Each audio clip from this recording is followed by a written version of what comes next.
like, what do y'all think about the idea that a personal memoir actually has a lot less to do with the person writing it, and as opposed to it has more to do with the things and the people that they interacted with in their past? Does that make any sense? Yes, it makes a lot of sense.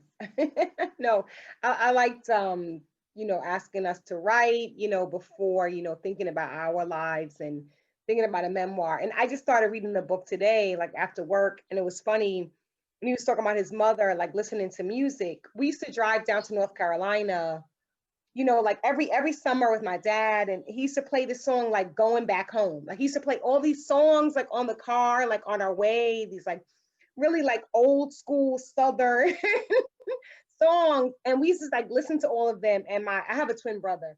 And but he used to have like a whole soundtrack, of songs like on our way. But like when we got closer to his house, he would play this song Going Back Home. And right, it was like he was like, and it just, right, we just realized like our father was like somebody, like he had a life before us, like if that makes sense. Like he wasn't, you know what I mean? Like he had like friends and people and his own mother, and and it was very interesting, and that this book brought back a lot of memories, of that, and my mother too, looking at photos and different things. So what you're saying makes a lot of sense.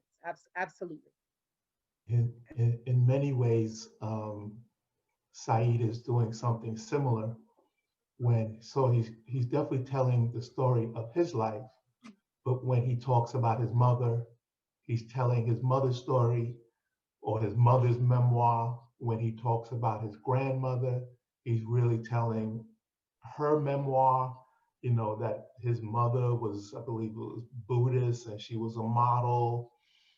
She must have been very attractive. There was some man in her life that died of AIDS. So if this story was being told from the mother's point of view, that would be considered a memoir. If you look at the grandmother, who seems to be this strict, sort of Southern, I'm going to assume Baptist, they may have said it in the text, but church-going woman who who believes like Saeed is worldly in quotes, because he is queer or just speaking back to his grandmother, so and that's a memoir, if you just like reflect on the grandmother's story. So just like you, Rachel, just like all of our parents, they have stories. So it's so true. History. That's what I was thinking, Ron. Like their stories are like our stories, right? Like I don't know, What's that? Repeat that. No, I was Rachel? saying like their stories are our stories. Yeah, like yeah. right? Like we came from them. Like Mhm. it explains a lot. Well, he But gets to, sorry. go ahead, Linda. No, I was going to say, I mean, that from the very first page, the prelude, which usually, I skim through it and read it, but it grabbed me because that could have been my daughter writing about me. I am Prince. I worship at the altar of Prince. And so that paragraph, I just sat down and devoured the book, because from then on, I was all in. The only thing that was different was my song is Kiss. He would have walked in on me, dancing. I often joke with my daughter, you can tell that I've lost it. I've lost my fire. If you put on a Prince song and there's no reaction, then just wheel me away. So it does tell the story, it makes her seem like a person. It lets you know that your mom wasn't always your mom, that she was a girl too. Right. It's almost like that's why I think a lot of memoirs start at that age, right? Between 11 and 13, because that's when you start to realize that, like, oh, wait, my mom isn't just my mom. Like, she had a full life before me. And that's really where your memoir starts, right? Your memoir doesn't necessarily start with you ever. No matter what type of relationship you had with your parents, that is the beginning of your memoir every single time. And I think that, especially in Saeed's case, there's a line, you know, his mother being was a model. She was obviously was thin and perhaps tall and beautiful, but on top of that, she was a Buddhist, which was obviously a lot different than her mother. And I mean, even though just those two things, right, her being a model and her practicing Buddhism, you know, her being beautiful and glamorous and having an alternative lifestyle, that almost tells us like a lot we need to know about Saeed right there, right? Yeah. And the story that we're about to be told, just within those characterizations of the mother, right? So I think that, like, you know, when memoirs are very interesting to me always, because it feels like you're going to be reading someone's diary, but really you're going to be learning about how that particular author interacted with his parents and how that particular author interacted with the environment around him. And that's really what a memoir is. That's kind of why I started us on that writing prompt, because we all have a memoir, right? We all have an interaction with parents and we all have an interaction with our environment. And that's like the sweet spot, right, of the memoir. Like, how did you navigate that space? You know, how did you get through those spaces? And, you know, one thing that I really thought was done very well was definitely that prelude part where Prince was on and they were dancing and he realizes right there, like, oh, my mom is spinning and dancing and spinning and dancing, and she doesn't even look like my mom right now. She's totally somebody else. I see her as a woman. I think that was done very well to kind of introduce us to his life. But what I also think was really telling, and maybe this is just me because I grew up in Michigan and we saw 4 full seasons every year, you know, summer, fall, winter, spring. I think there is something about growing up in a place that is very hot all the time that is very difficult to describe.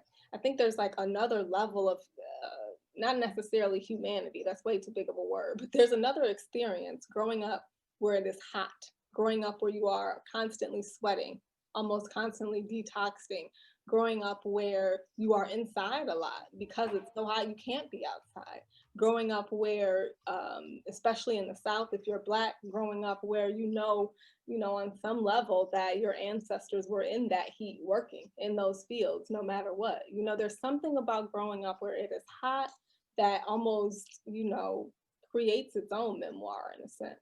That heat, that heat like intensifies like childhood. That heat intensifies something about growing up.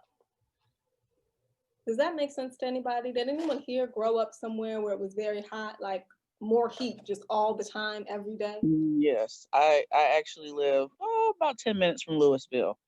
So Ah, yeah. So You it's know around. what? Yeah, so he's you know, what the some of the places that he's talking about, he hasn't.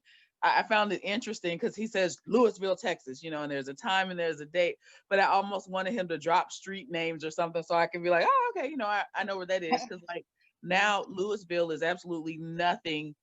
It's nothing like it was 10 years ago, let alone, you know, 20 plus years ago. Like it's built up so much. And actually, this area or Texas, Dallas specifically, like Dallas used to be downtown Dallas was, you know, the city, and everybody else around is country. And now, you know how it is, white flight and all of that stuff. So everybody's moved from downtown and moved out to the outskirts. But Louisville, I would say, is still probably the countryest, which is funny because I can see them finding this little shack or whatever, because it's still kind of wooded, it's still kind of country-esque.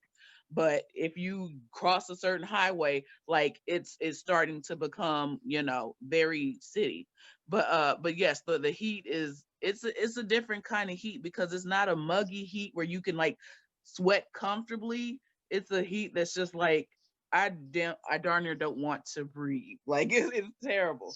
But I also want to go back to the Prince thing because like I understood him completely. I'm also, I was probably birthed off a Prince song, "Do Me Baby" or something.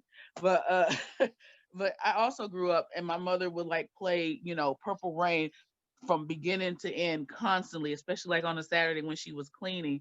And even now, I don't know how did people react to him at that time with garter belts and lace gloves and high heels, and you know what I'm saying? He was a clusterfuck. Like, how did y'all, because like even now, there aren't that many guys, there aren't many who would even dare to do that. And then, you know, clearly we don't know what his sexuality was, right? But we think we do, or we have an idea, Mayte and all of them, but like, how did he get away with that? And even I'm thinking about Cameo and the red cone, but I'm like, what was going on back then? It's funny He you was say that. talented. Power music. Sometimes He was talented. It was, I mean, you know, it was a battle between Michael Jackson and Prince. And, you know, Prince was way on one side and Michael was, you know, the mainstream pop. But if you took the time and you delved into it, you understood Prince was playing all his own instruments. He could have worn anything he wanted to. You know, I mean, it was just talent. He was definitely like a continuation of Little Richard and James Brown. Yep. I mean, even though James Brown was like this sort of hyper masculine presence, if you look at his outfits, you know, his outfits were just as tight and sort of flamboyant as Prince's would become. So, and he, like Prince and James Brown, he had that kind of broad talent to you know, arrange, and because James Brown really controlled everything of his presentation, and it seems like Yes. Prince was the same way. So I think that, you know, it's so funny that Prince, a Prince song was just named once in here, and we are like talking very deeply about Prince in that sense. I think that's very telling about the power of music, right? It almost makes the world go round in that sense, right? And there's also something about memoir and youth, that your youth is so idealized, or at least how you want it to be, that oftentimes it feels like that's the correct place to start talking about your life. Mhm. Even if you have not fully grasped understanding of adult interaction, you personally feel like tweens and teens, like you know everything, and your perspective is how it should be, or how it, you know, how it is. And memoirs often start there because there's a conflict between youth and, if the person writes long enough, between their youth and their adulthood, you know. And so when most books need conflict, in a memoir, starting young and writing through, maybe like say when you're in your 30s, which I believe Saeed just turned, I think he's like in his early 30s now. So I think it's something about that duality of conflict between your youth and growing older that makes a good memoir interesting. I think what makes this so, oh, go ahead. I also think what makes it interesting, I mean, you mentioned that duality, Ron. I also think there's I'm thinking it through as you said it, right? Like in the moment. I also think that there's this sense of lack of purity, so to speak, of the child moment, because the memoir is being told from the now, um and thinking about your youth back then.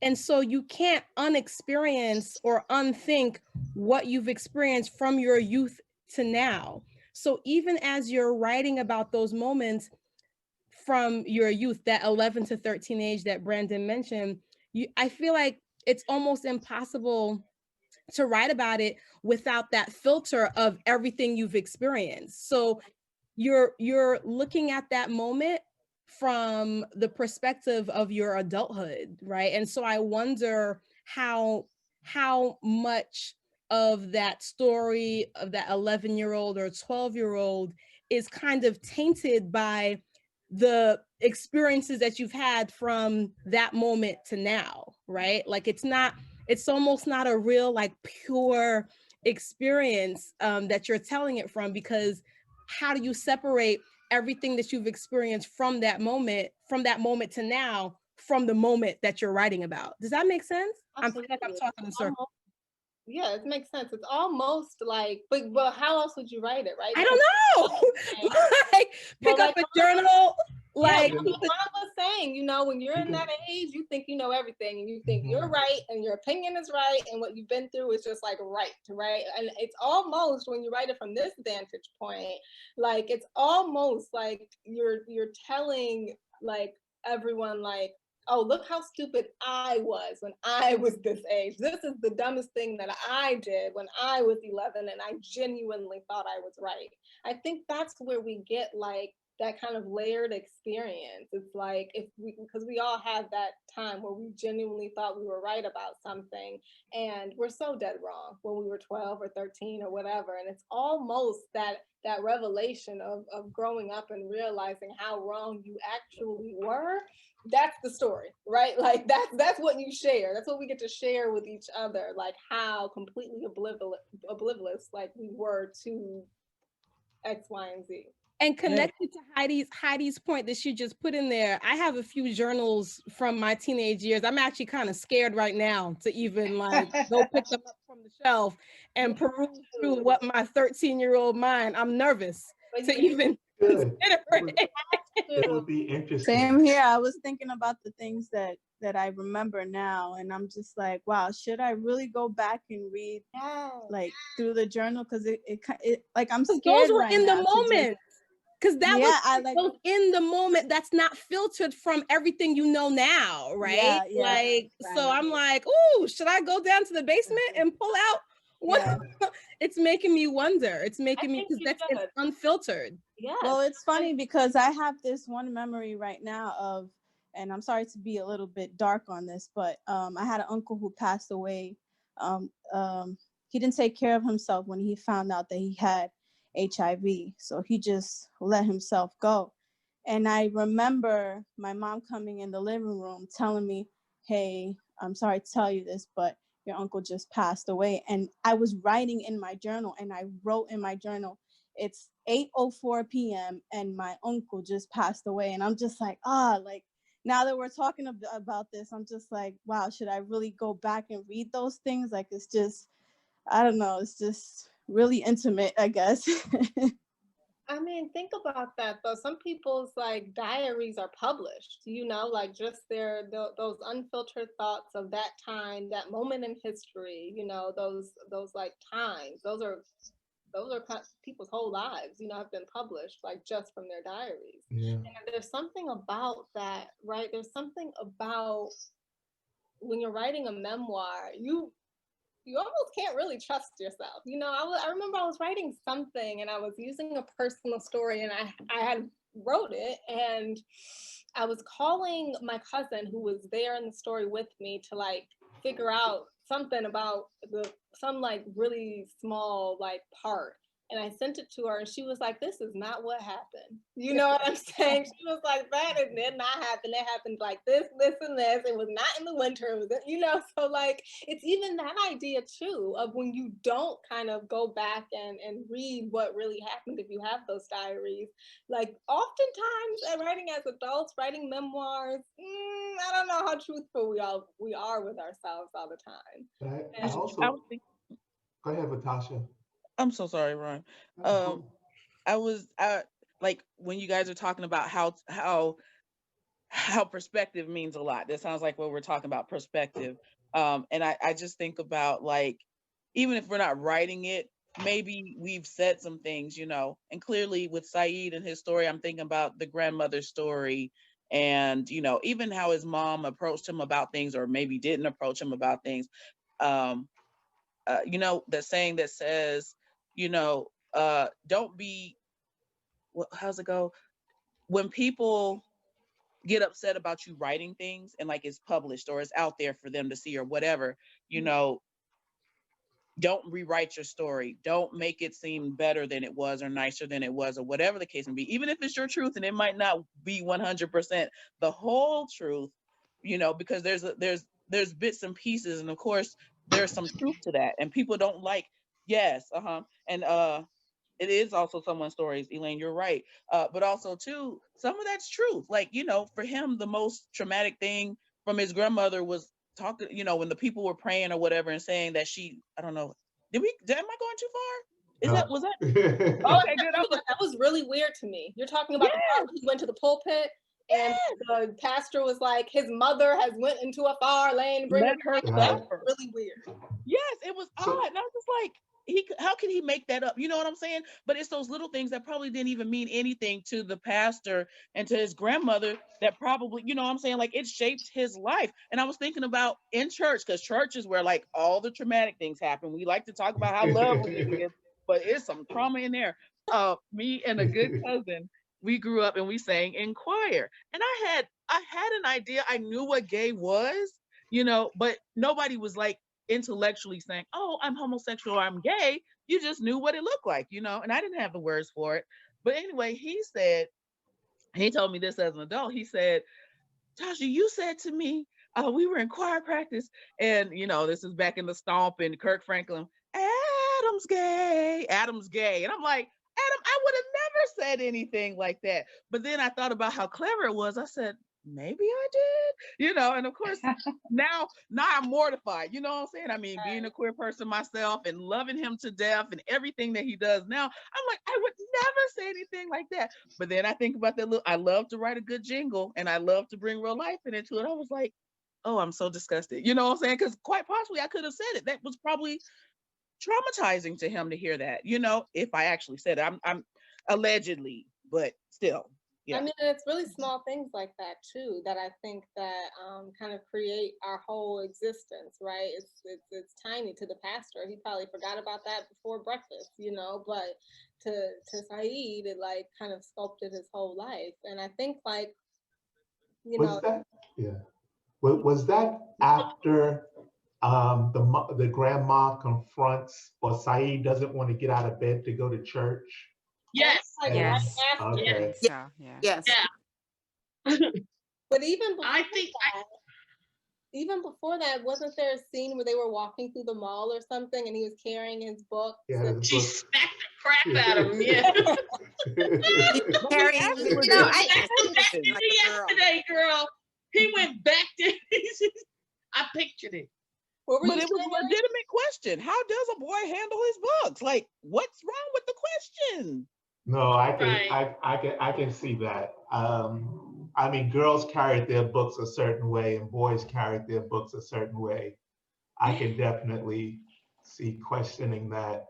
Yeah, but I mean, questioning it not in the sense that Yeah. you carry your books one way, therefore you're queer, but girls carry their books like this and boys carry their books under their arm. Right.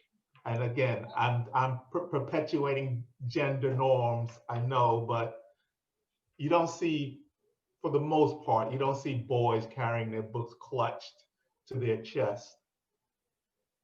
Forgive me. Hi, I had a couple of things I wanted to say. Like, what is truth? I mean, we all, just even today, we perceive things, the way we perceive them, and it's all, it all is mixed up with, our experiences in life, our genes, what we're made of. So, you know, we don't really, I mean, what is true for me may not be true to somebody else, That's one thing. And then another thing is, I think the grandmother knew he was gay or suspected, but she would never say it. And I think that's why they were praying for his little soul too, really, because Christians don't, in those days and even today, don't accept somebody being gay, And they and the mother being Buddhist on top of that.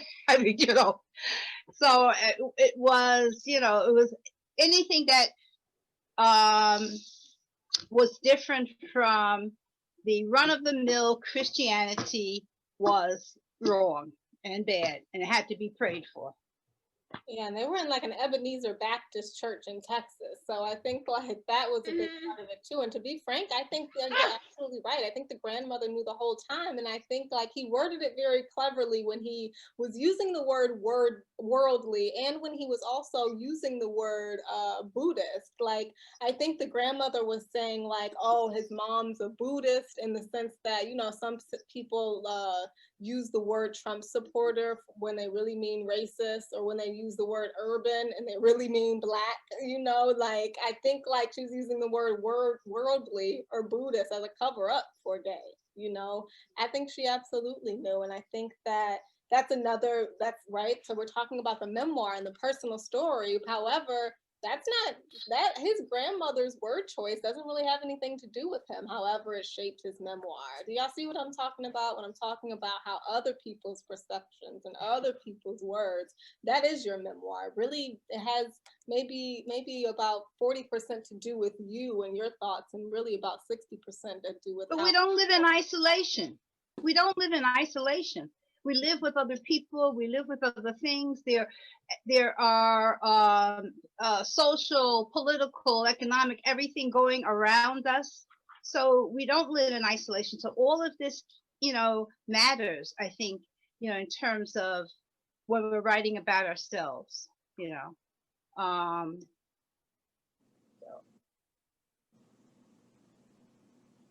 What did y'all think about the church scene? When he write about when he Is somebody talking? that was Eileen? me. Yeah, I was responding to Brandon when she was talking about the way she perceived worldly.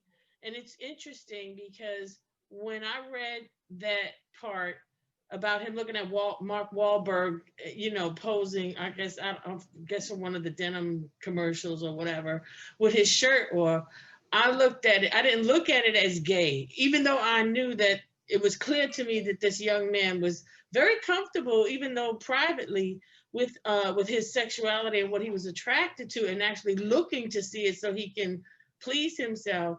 I didn't see it as that. I saw it as material, the material world, as opposed to him being gay. And it's a stream of consciousness going on here that he's giving a voice to, and he's almost saying like, I felt this way, and just in case anybody needs to hear it, here, let me share it with the world. Yeah. Throughout this, because I'm like halfway through it. I wasn't trying to be left behind with this one. And it's very interesting. It's very interesting to see that, because the things that he's talking about are things that might have crossed somebody's mind, or some young person who is gay might have felt that in their childhood, and then all these adults are trying to tell him he's wrong. But then if you notice, his mother's kind of like trying to tell him, I know about that life, and in sharing that with him, you have to wonder, is she trying to say, son, I accept you, but like not out loud, just on a low tip, but I accept you, but because she's not telling him. I'm up to page 77, about to start chapter 10. So if it changes after that, then that's different. But I don't see where she's telling him, that he's bad. It's the grandmother that's condemning them, and then cursing his mother. To curse a child's mother to a child. I went through that growing up, so I can tell you firsthand, that's not cool. It's not cool, and it probably made him feel really bad, and self-conscious, because it's like, if you're in a church and you're cursing his mother's life, and he even said it, but she comes from you and I come from her, and blah, blah, so then where does he go for solace? And just to FYI, everybody, the Catholic Church, the Pope has said that, he has accepted the same-sex lifestyle, and said that everyone is entitled to love and everyone is entitled to family.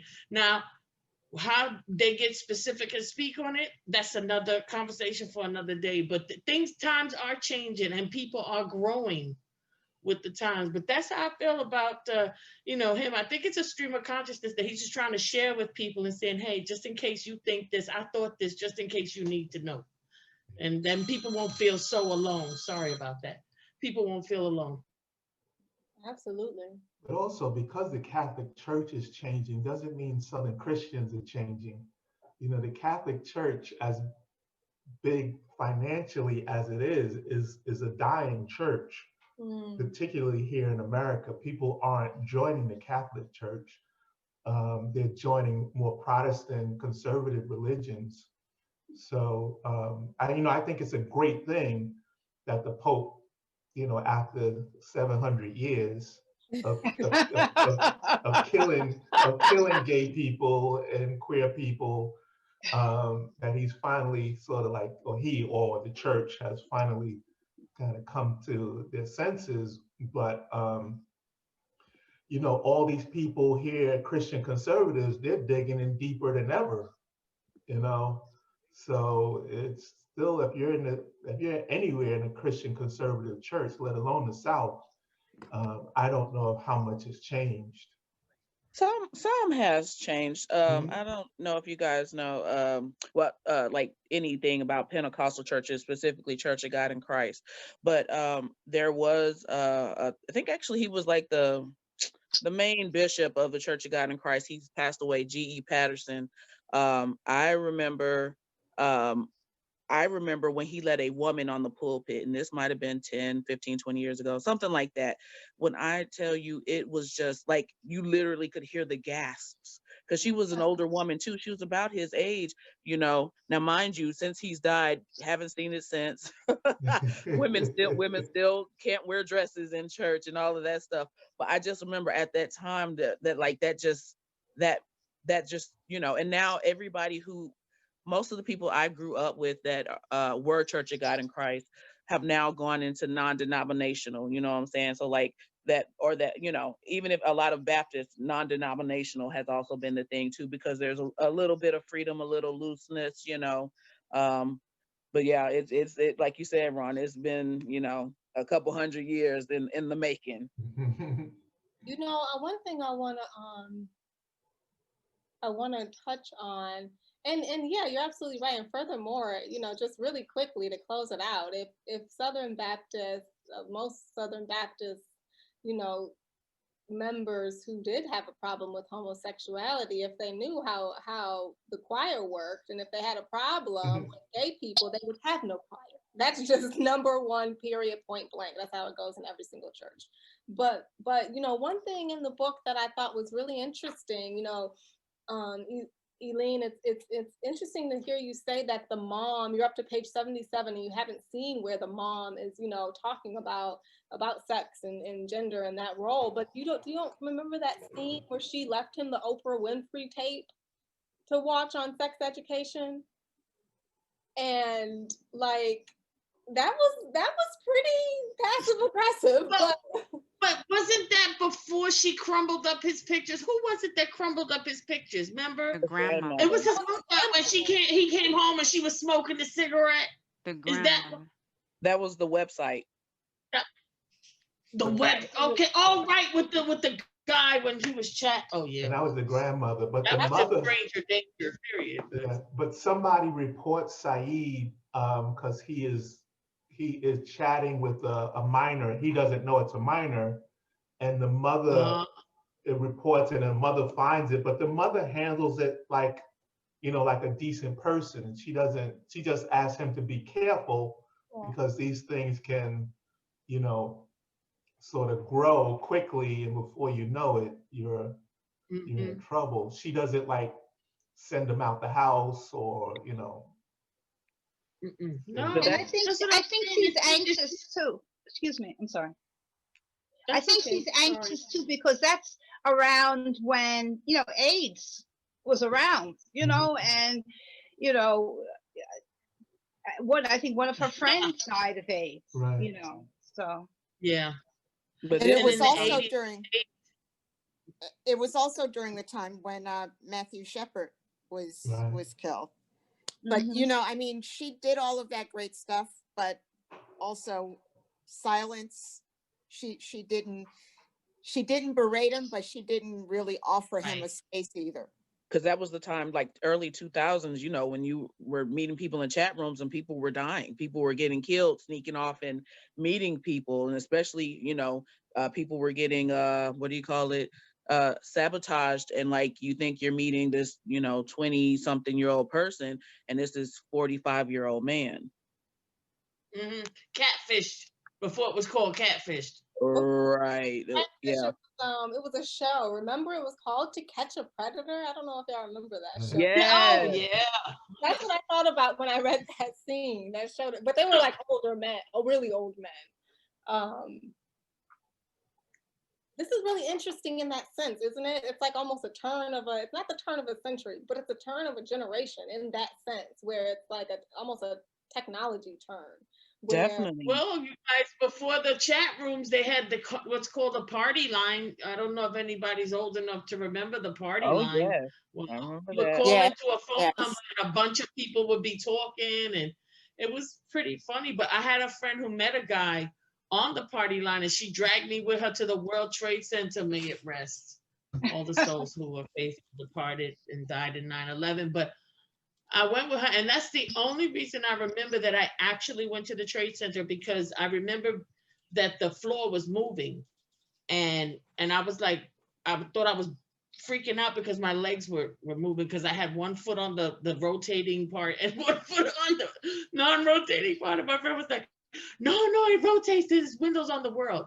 But yeah, there were all kind of, and back in the 80s, they were stigmatizing certain groups, not just homosexual males, and then they were closing down bathhouses. I mean, you know, the Stonewall Inn, that whole movement, all that, Harvey Milk, all those movies they made, that was all, you know, it was horrible. I lost a couple of friends to AIDS in the 80s, and they were gay men.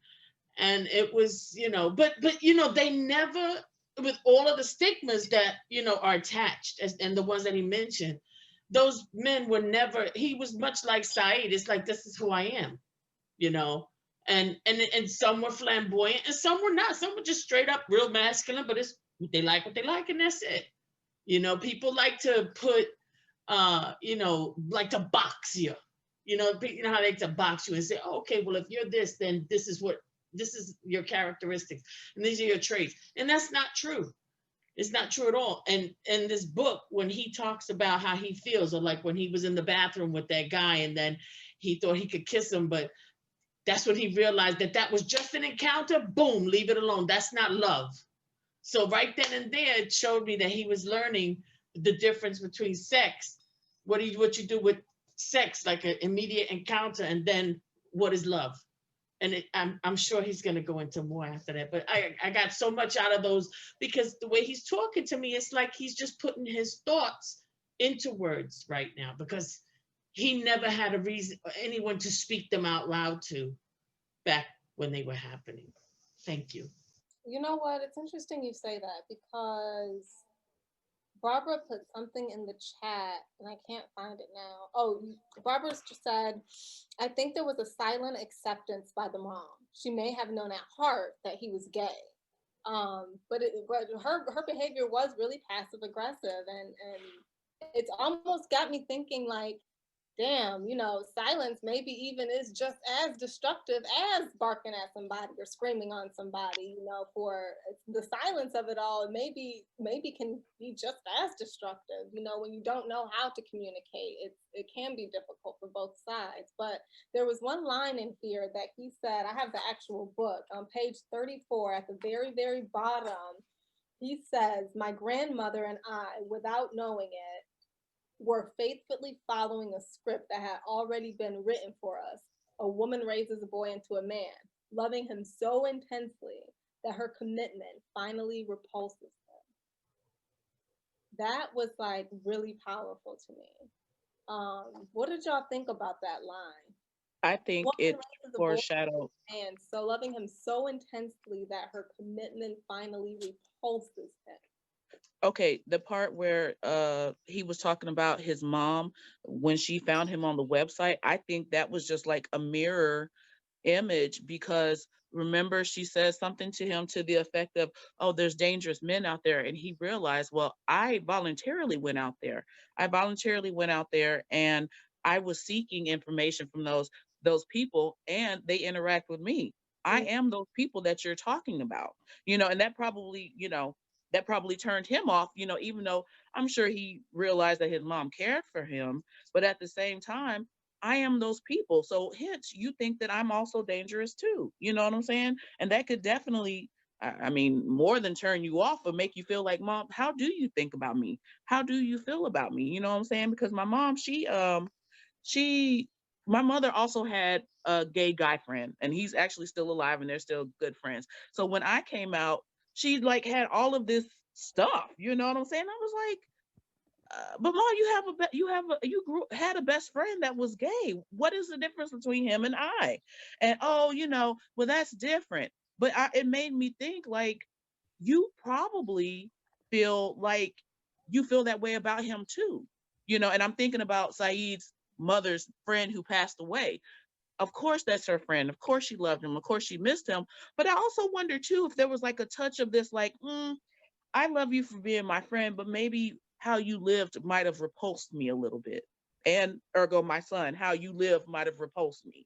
And his grandmother, you were probably repulsed by me, and I'm repulsed by you. So I think repulsion, I think I don't know, like I feel like it's circular. I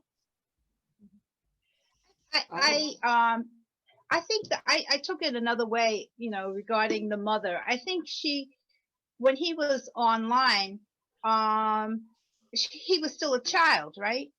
I mean, he's still young. Yeah. And so then I was taking it that she was afraid that there's an older predator. Like he could have been a girl, and she could have been online and there would have been an older predator. It's not like two peers online talking about sex or whatever, but it's like an old dirty man talking to a young person. That's different. And so I mean, I don't know how he perceived that, regarding himself, but he wasn't in that category. He wasn't being an old dirty man. He was just But a that young They were lustful also guy. worried but about that old dangerous dirty man, homophobia. yeah, but that old dirty Homo- man could have also been like his father figure or mother figure, because remember Saeed said he had questions that, clearly when you're a queer person and you're yeah, you're the only one, yeah.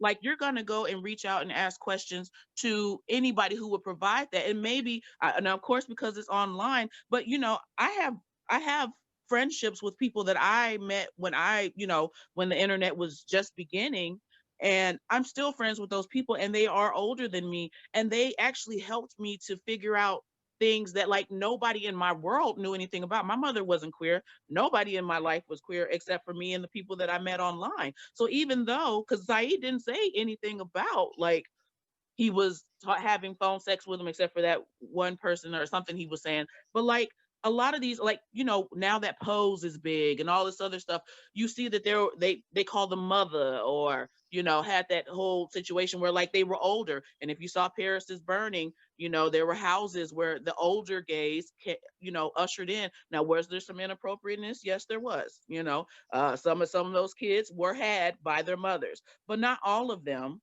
And I think that's the demonization of like saying that every older queer person was out for something bad or something dangerous.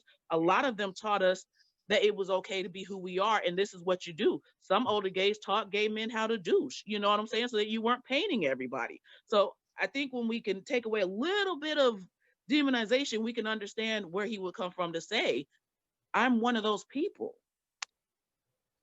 But I think that's the issue, though, that heterosexuals demonize queer behavior. So, and they don't attach love to queer behavior. They just see it as sex. So you are going to meet somebody that you don't know for sex, or you are not in a relationship where you could raise children, in a queer relationship where you can raise children, but one of you will be a predator and have sex with the child. You know, everything, and I know it's changing, but I could see Saeed's grandmother being of the generation where being queer is not equal to having loving relationships. Being queer is equivalent to abhorrent sexual behavior. Mm.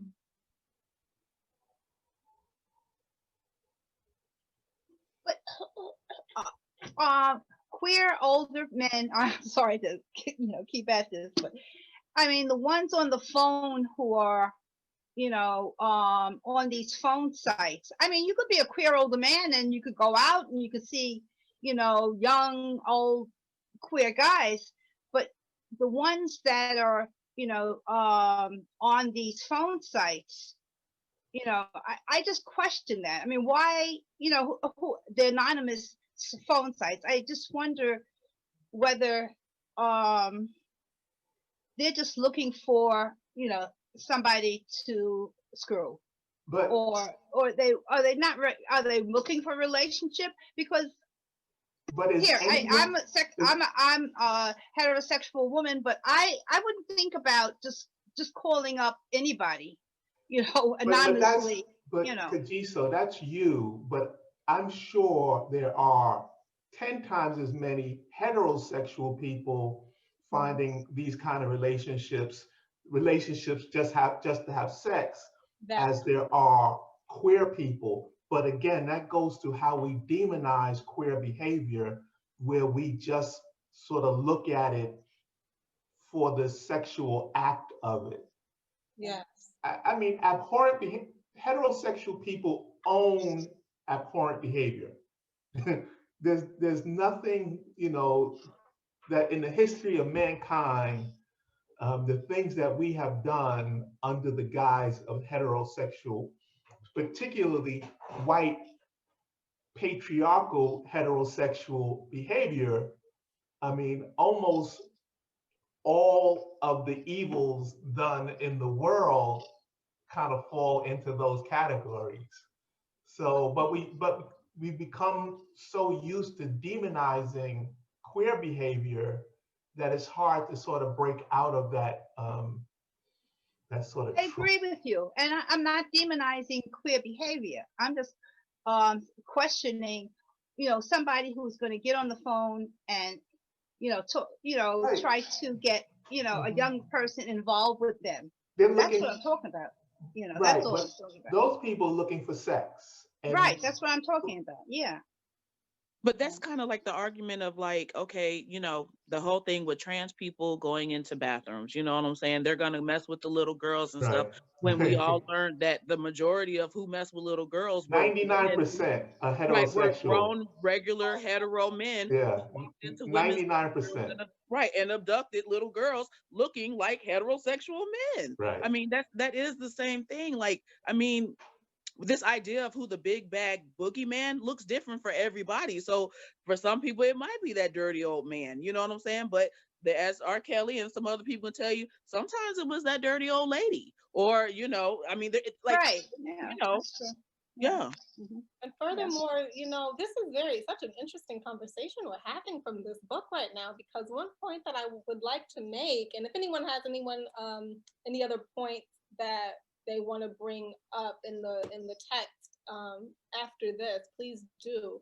But one point that I do just want to add in here, not that I'm defending, not that I'm disagreeing with anything, but one thing that I think about when I hear you talking, Ron, especially when you're talking about just the historical aspect of white heterosexual men and the evils that are done in this world, them, basically spearheading a lot of them.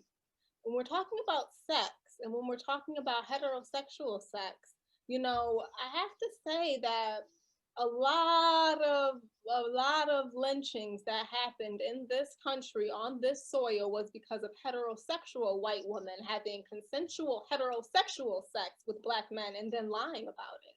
So that idea of let's talk about who the big bad wolf is, because I know ain't no gay white woman screamed rape on no Black man. That I don't ever think that's ever happened. Like, I think that is heterosexual white women calling rape on a Black man who they had willingly had sex with. So it's Right. like that idea, we have to almost rearrange our minds out of white supremacy sometimes, because Right. that queerness, that homophobia, that's white supremacy. I don't think we look at it like that sometimes, but that's a big part of homophobia, has to do with whiteness and white power. That has Rarely does that have to do with black folk and how we perceive each other. So that is But one there, thing but that there, but I have I, to conversation. I, I disagree, because I mean, just like the grandmother's Southern church, I mean, it's not just the South, but um, I mean, I don't know. I don't go to church now, but when I did go to church, I mean, a lot of the black churches. I was African Methodist Episcopal. I had friends who were Episcopal or Presbyterian, and the black churches, the black congregation, they were very much homophobic. Right, but what I'm saying is that idea of the black church is white supremacy. Christianity does not live in Africa. You know what I'm saying? Like like that is a European like identity in itself. That's That right. that And was it's religion that was it's forced rooted upon in black slavery. And that it's was rooted in religion that was slavery. forced upon black people. Like that That's wasn't a right. religion. We didn't have that. That is white supremacy being forced upon people. But Um, African countries, they also are. I mean, I'm not. I can't talk about 54 of them, but I'm saying that many of them are homophobic also. Yeah. Absolutely. You I know. wouldn't parse out just plain old patriarchy from Africans, Right. but the power is in white patriarchy.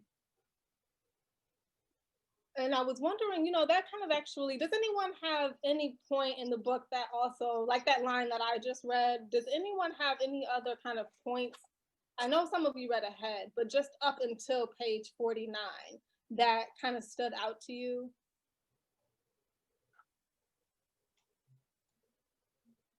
I'm sorry, It kind Brandon. Say that again.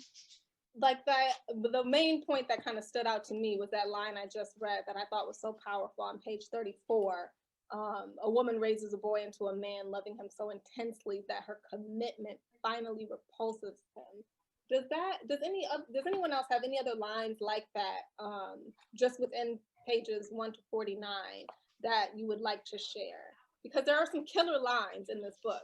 And I know we just had a very deep conversation about homophobia and white supremacy and black church, but I think like we would be doing ourselves a disservice if we didn't share some other of kind of like the one-liners that Saeed writes.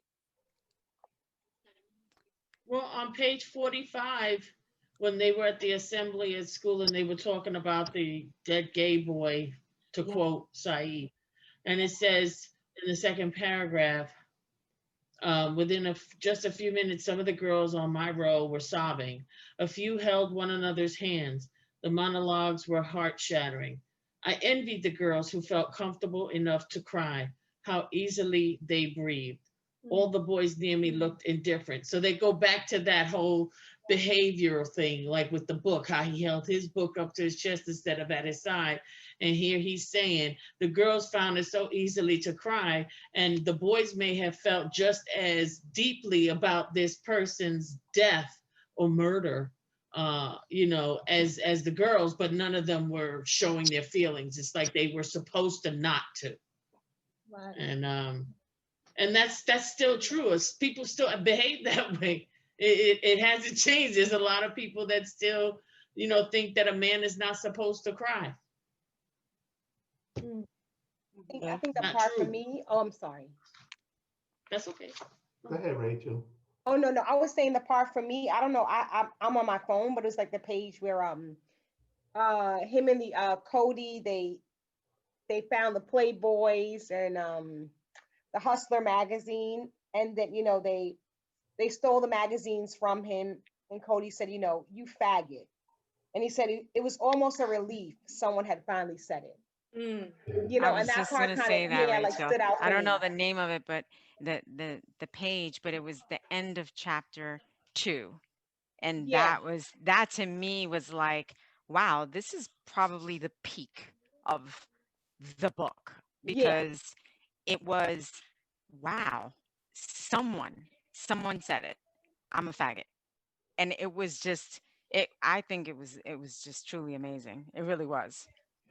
It was sad, but it it really struck hard to him, but it was almost like he was happy, you know? Right. Like he didn't take it anyway, right, Barbara? Like he Right. wasn't He mad. didn't take Yeah. it. He wasn't mad. Right. He did. It was just like, no, like, okay, this is it. This is what I am. And I Right. thought that was really um intense. I mean, that's pretty much what the book is about, right? Him being gay and him like telling his experience. So that was just like a wow moment. I mean, I also thought, But he doesn't feel uncomfortable at all. He what was that? doesn't. Um, he doesn't feel uncomfortable with his sexuality at all, Hmm. even though he's a young boy, realizing who he is. But I wonder, being a little older than some of you, if it has to do with because people before him have paved the way and times have changed. Because before that, I don't know if you guys are aware, you probably are, that they used to send people to psychiatrists to get and give them medicines and shots and all this and electric shock therapy, if you go even further back, to make them, I don't, for lack of a better word, ungay. I mean, but here's this young man. He's absolutely as natural about liking the chest of a man and the legs of a man as I am about liking the chest of, because hey, I was like, yeah, I like men too. I love me a man. You know what I mean? From head to toe. But he was too. And he was very comfortable with that. I didn't see him at one point. I mean, maybe, he got, let's, like you said, Raquel, when he, said he was relieved when the young man said it, he was like, but there was a time when no, he would have been mortified that someone even thought it, someone relieved it, like he was busted or something. And there's a lot to be said for that. Maybe if Saeed was 65 writing this story, that scene would be a lot different. It reminded me of. I'm sorry, not to cut anybody off. Have you seen Lovecraft? I haven't Country? seen it yet. Country? Yeah. And he said to his father, you're a faggot, but it was like, I thought that was like, I mean, I'm, thinking about this book, but that was like a powerful scene too. And, in that story.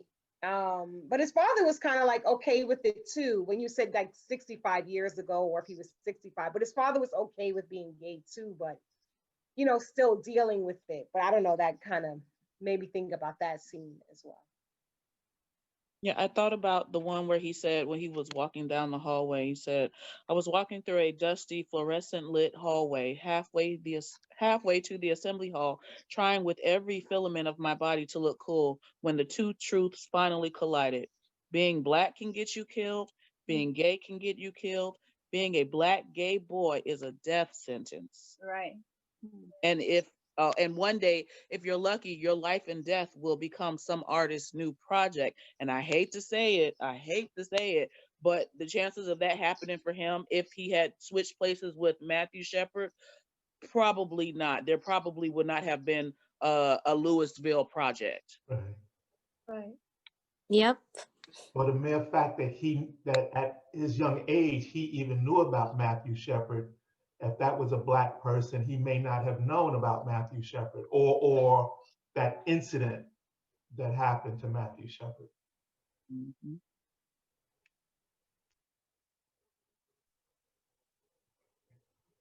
But I didn't get the feeling that he became, maybe I read it a little while ago, that he was afraid. I mean, I would be afraid. I'm afraid now, just, with, white people killing black people left and right, I'm afraid for myself, my kids, and my grandkids.